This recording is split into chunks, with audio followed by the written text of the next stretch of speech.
Hello everyone! For today's video, tayo ay magluluto po ulit ng adobong pusit sa Sprite. So, una natin gagawin, of course, since nalinis naman natin ang ating mga lulutuin, maggigisa ho tayo ng bawang or garlic. So, ipag-brown muna natin po yan. Gamit po natin ay margarine. Pwede, you can use cooking oil. Tama kung pwede, pero ako kasi mas gusto ko yung margarine.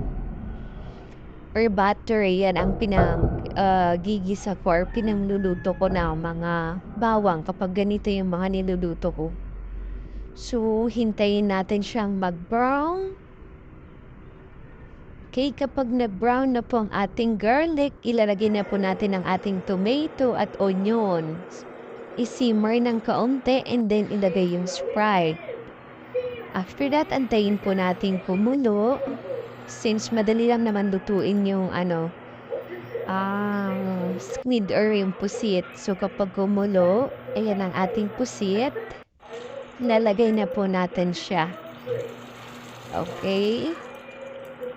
So, and 10 to 15 minutes luto na po yan. Ayan, kasi kapag na-overcook ang pusit, mas matigas siya.